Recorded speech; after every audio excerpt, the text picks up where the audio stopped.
Selamat pagi dan salam sejahtera bagi kita semua. Perkenalkan, nama saya Hilmah Noviandri Rahman, Sarjana Keperawatan Nurse Magister Kesehatan. Saya merupakan salah satu dosen di jurusan Kesehatan Prodi D3 Keperawatan Politeknik Negeri Madura.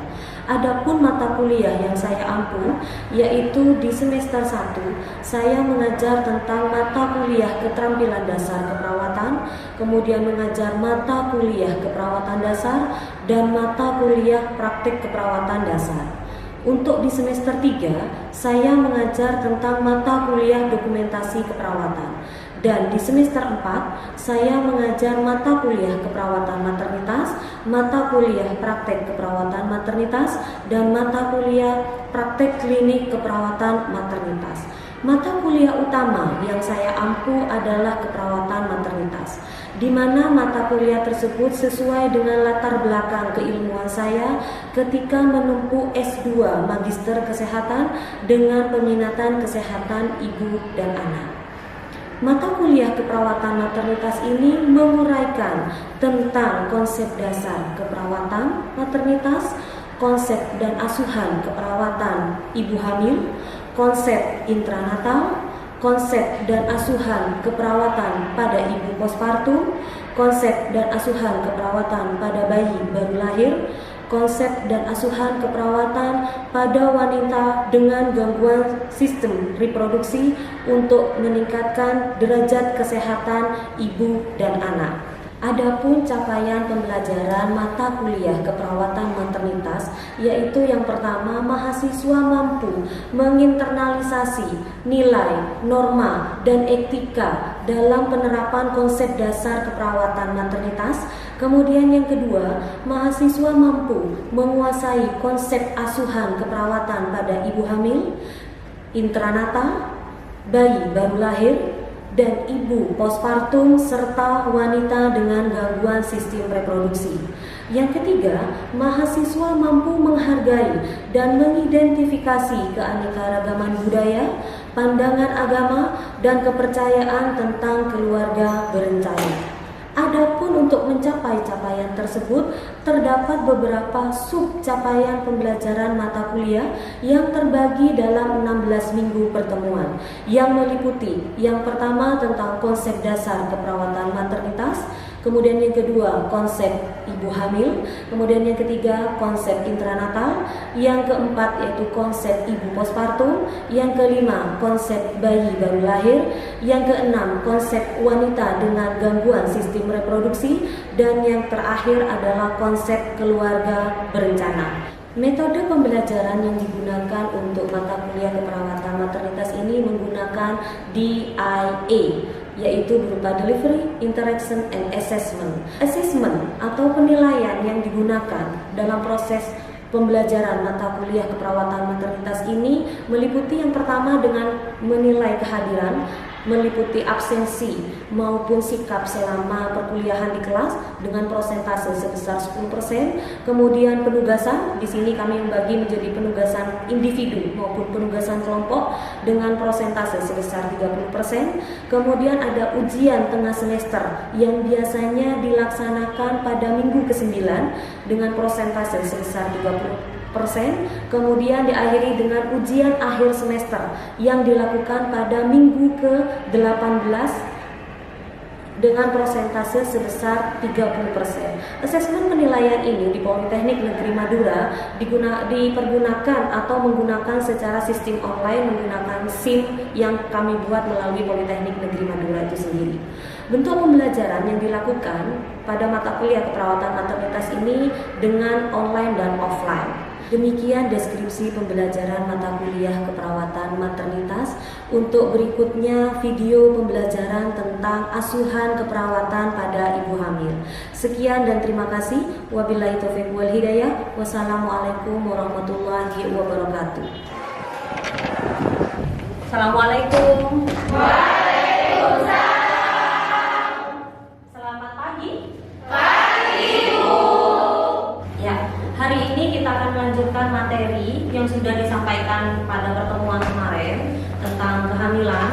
Untuk hari ini kita akan membahas tentang asuhan pranatal atau yang dikenal dengan asuhan keperawatan pada ibu hamil. Nah, sebelum kita mulai pelajaran, marilah kita berdoa bersama-sama terlebih dahulu. Silakan dipimpin berdoa. Sebelum memulai perkuliahan pada pagi hari ini, marilah kita membaca doa sesuai dengan keyakinan masing-masing. Berdoa dimulai. Selesai. Hari ini kira-kira siapa temannya yang tidak masuk? Masuk semua. Oke, masuk semua. Gimana kabarnya hari ini? Gimana kondisinya hari ini? Alhamdulillah. Oke, alhamdulillah kita kondisi sehat ya. Tetap jaga stamina, tetap menggunakan protokol kesehatan. Jangan lupa tidak terlalu stres. Atau asuhan keperawatan ibu hamil. Berbicara tentang asuhan keperawatan yang merupakan tugas kita sebagai seorang perawat atau istilah lainnya itu adalah proses keperawatan. Ada berapakah proses keperawatan? Ya, Mbak Nurul? Ada 5. Apa saja? Pertama, pengkajian. Pengkajian. Yang kedua, diagnosa perawatan. Yang ketiga, intervensi keperawatan. Implementasi. Yang keempat, implementasi. Lalu evaluasi. Jadi proses keperawatan atau asuhan keperawatan itu ada 5 tahapan yang sudah dijelaskan. Tentunya yang pertama, asuhan keperawatan dimulai dari pengkajian. Pengkajian itu dimulai dari apa? Menanyakan kepada ibu tentang keluhan utama. Keluhan utama yang biasanya disebutkan oleh ibu hamil, yang biasanya diungkapkan oleh ibu hamil, salah satunya adalah nyeri tekan, terasa berat, membesar, kemudian perubahan pada puting atau putingnya semakin menghitam, puting susu ya semakin menghitam atau yang dikenal dengan hiperpigmentasi, dan juga bisa frekuensi berkemihnya dia menjadi sering atau meningkat yang diakibatkan karena tertekannya kandung kemih berat uterus atau yang pertama janin uterus tidak ada isinya sama sekali, ini sekarang sudah ada janin, akhirnya menekan vesika urinarianya, akhirnya menjadi sering berkemih. Kemudian ada juga perasaan mudah lelah, cepat capek ibunya. Ya, ini merupakan adaptasi fisiologis yang kemarin sudah dijelaskan pada ibu hamil yang bisa dijadikan sebagai keluhan yang biasanya diungkapkan oleh ibu hamil.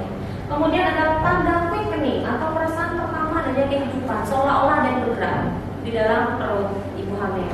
Ya, itu keluhan utama. Setelah keluhan utama yang perlu kita kaji berikutnya yaitu tentang riwayat kesehatan keluarga, yang artinya menanyakan kepada ibu hamil apakah ada di dalam keluarganya yang mengidap penyakit keturunan, yang mengidap penyakit menular, yang mengidap penyakit kronis, dan juga perlu ditanyakan apakah ada riwayat hamil kembar.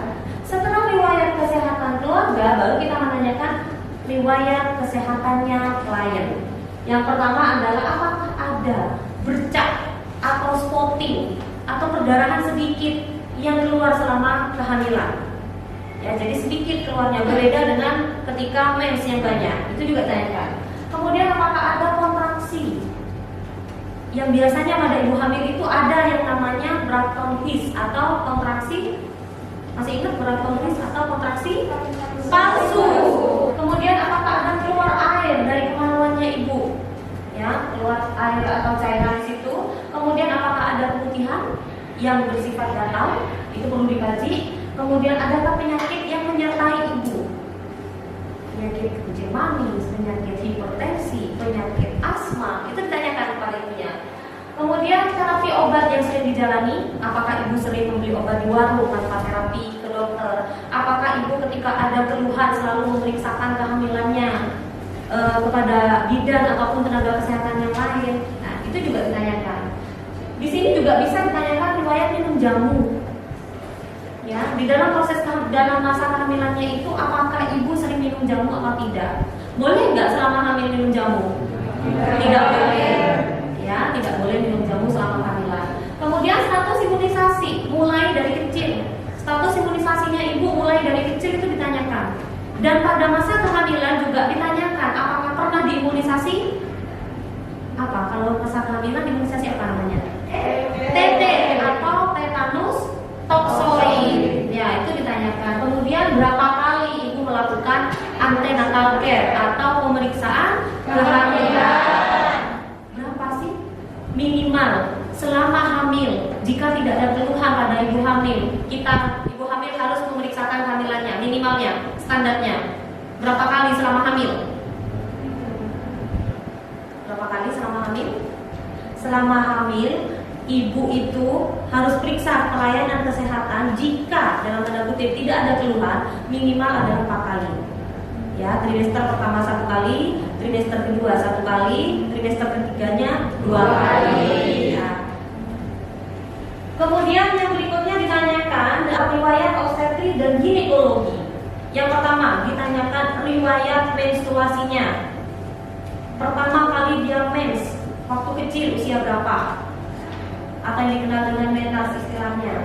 Kemudian keluarnya darah sampai bersih ketika mens berapa lama? Itu yang dikenal dengan nama mens. Kemudian yang berikutnya juga siklus, jarak antara mens pertama dengan mens berikutnya. Itu juga ditanyakan, teratur atau tidak siklusnya. Kemudian jumlah darah mensnya, biasanya kita ukur dengan berapa kali ganti pembalut. Karena kita tidak mungkin hitung dalam bentuk berapa cc, itu kan enggak. Cukup dihitung dalam bentuk berapa kali ganti pembalut. Kemudian keluhan selama menstruasi, salah satunya adalah dysmenorrhea atau nyeri pada saat mens. Setiap wanita ini tidak sama, ada yang mengalami dysmenorrhea, ada juga yang tidak mengalami dysmenorrhea sama sekali. Ya. Kemudian ada HPHT atau singkatan dari hari pertama dan yang terakhir adalah chloralgus atau yang dikenal dengan keputihan. Dengan HPHT ini kita akan bisa menentukan taksiran persalinan atau yang dikenal dengan TP. Ada 2 rumus untuk menghitung taksiran persalinan.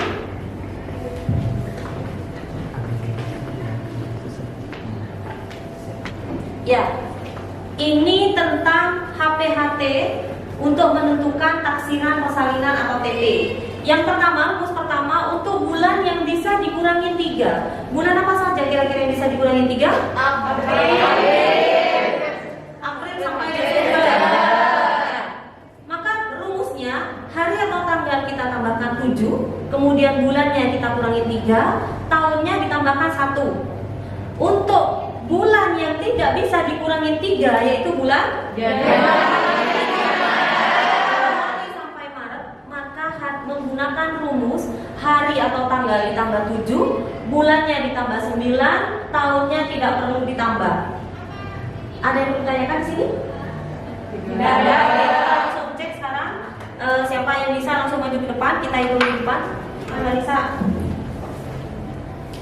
Salah tidak apa-apa. Justru dengan tidak mencoba tidak akan pernah tahu kesalahannya.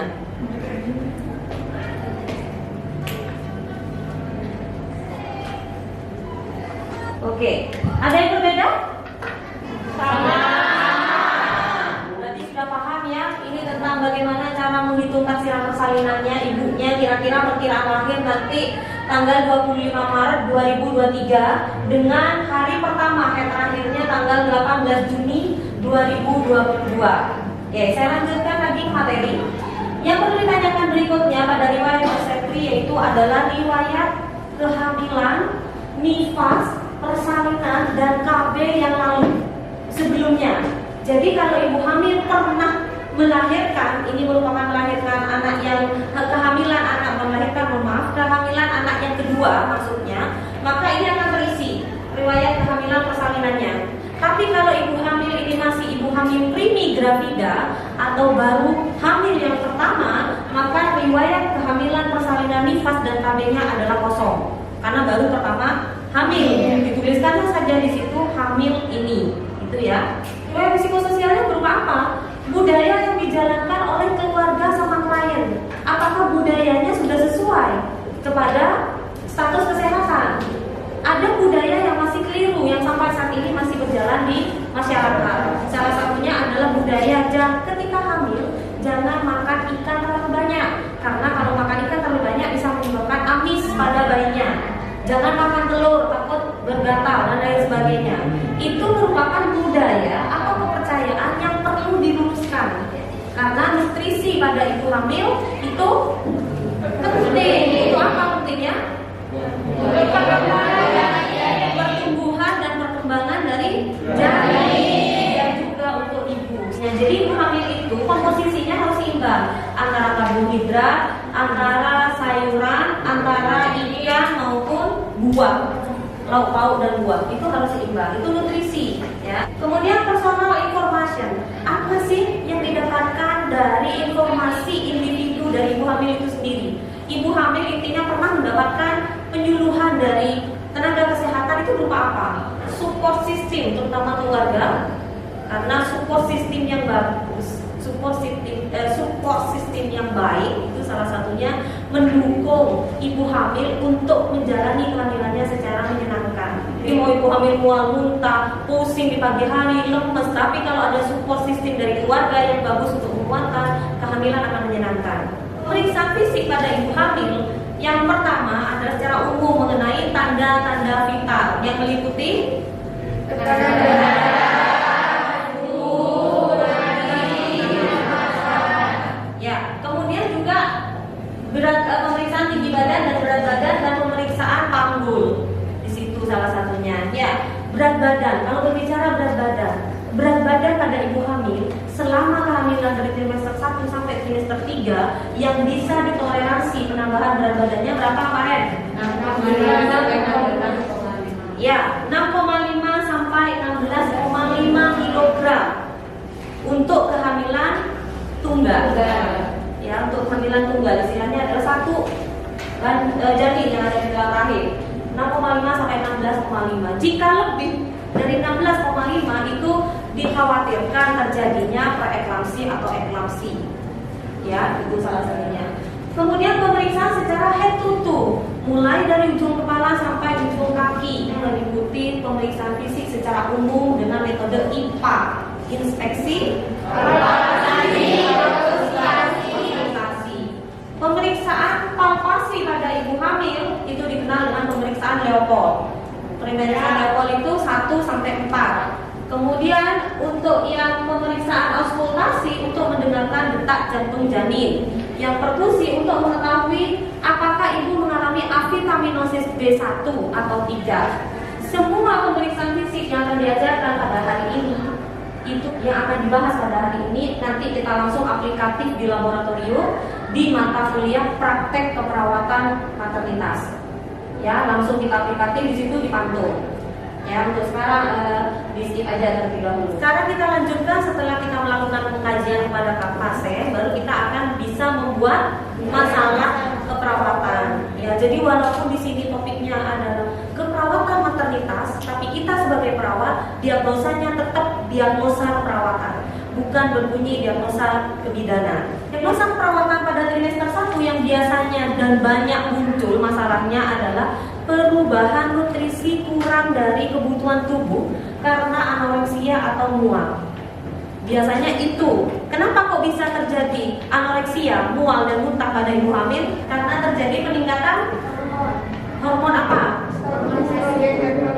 Estrogen dan progesteron, sehingga di situ terjadi peningkatan dari rasa mualnya itu tadi. Yang kedua, gangguan rasa tidak nyaman berhubungan dengan pusing, mual, kemudian konstipasi dan BAK atau buang air kecilnya yang terlalu sering.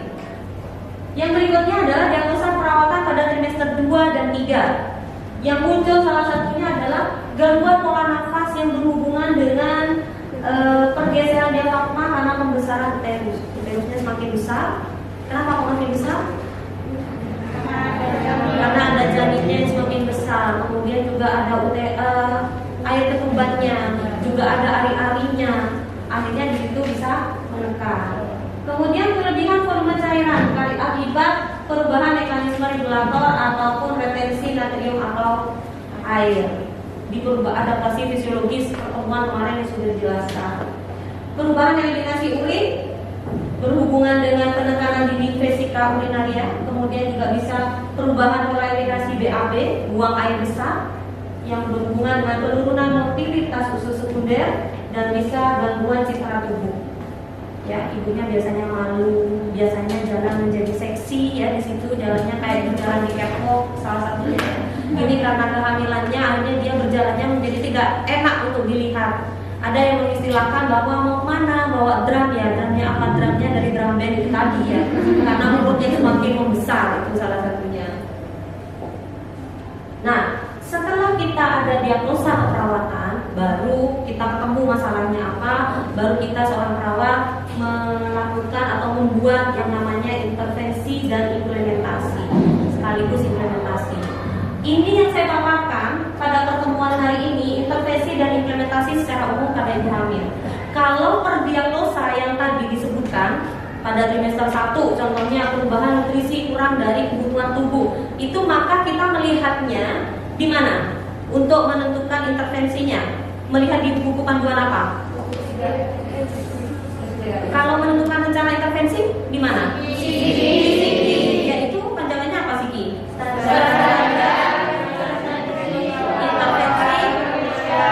Keperawatan Indonesia. Lihatnya di Siki. Kalau masalah perawatan yang muncul tadi melihatnya di Keperawatan Indonesia. Ya. Kalau ini yang saya paparkan pada hari ini secara umum, intervensi dan implementasi yang bisa dilakukan pada ibu trimester pertama secara umum di sini.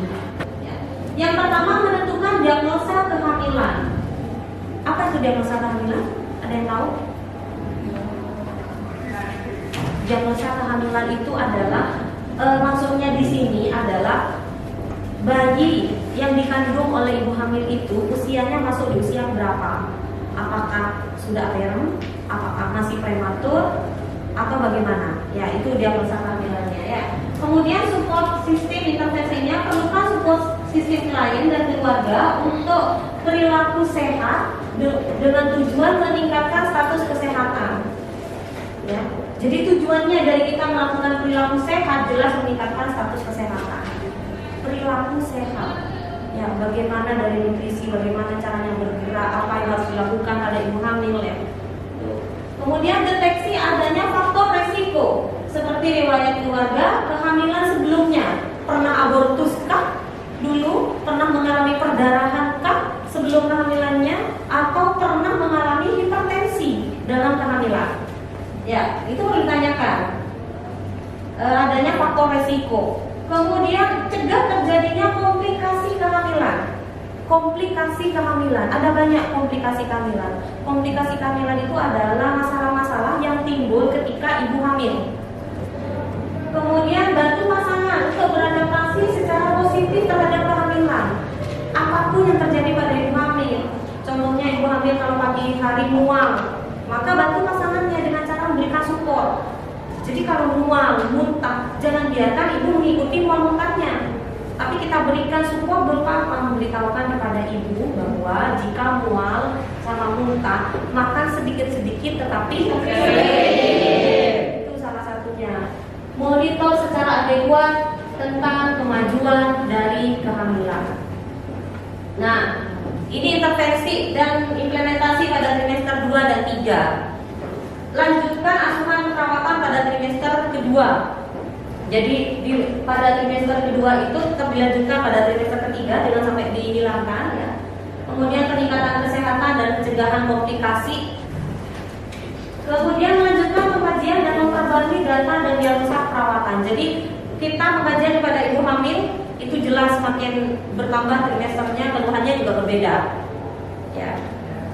Memperbarui dan melanjutkan strategi dalam asuhan keperawatan dan melanjutkan support pada klien. Itu yang dapat saya sampaikan tentang asuhan keperawatan pada perinatal. Setelah Anda intervensi dan implementasi, baru kalian melakukan yang namanya tahapan evaluasi. Ya, pendokumentasian secara rinci di situ dan terakhir. Sampai di sini ada yang perlu didiskusikan tentang materi yang sudah disampaikan pada hari ini? Silakan ajukan tangan. Ya, silakan Mbak Nisa. Bagaimana penentuan masalah keperawatan prioritas pada ibu hamil? Oke, saya ulangi, pertanyaannya bagus. Bagaimana sih cara menentukan masalah prioritas pada ibu hamil? Siapa yang bisa dulu saya lempar? Nada. Oke, saya berarti akan bantu jawab ya, bahwa penentuan masalah prioritas pada ibu hamil itu adalah tetap yang mengancam jiwanya bayi dan ibunya, janin dan ibunya. Jadi perbedaannya adalah yang mengancam jiwanya bayinya dan juga ibunya. Bagaimana pertumbuhan dan perkembangan bayi yang di dalam itu juga menjadi ancaman. Jadi penentuan prioritasnya adalah tetap yang mengancam jiwa. Itu bagi satu. Apakah sudah cukup? Cukup Ibu. Oke. Apa ada lagi yang mau ditanyakan? Sudah tidak ada. Kalau sudah tidak ada berarti waktunya saya yang untuk mengevaluasi kalian semua pada hari ini. Sejauh mana dengan kuis? Pertanyaannya adalah bisa dibaca di soal. Nyonya W datang ke bidan karena ingin memeriksakan kondisi kehamilannya. Pasien mengeluh makan sedikit karena tidak nafsu makan dan mual. Pasien merasa cemas dengan kondisinya saat ini dan dengan rasa cemasnya menyebabkan tidak nyenyak tidur. Ya, pasien tidurnya hanya 4-5 jam. Apakah masalah keperawatan prioritas pada nyonya ini? Sebelum saya minta jawabannya kalian, coba disebutkan masalah yang muncul di sini apa saja? Ya, pemenuhan nutrisi kurang dari kebutuhan tubuh. Terus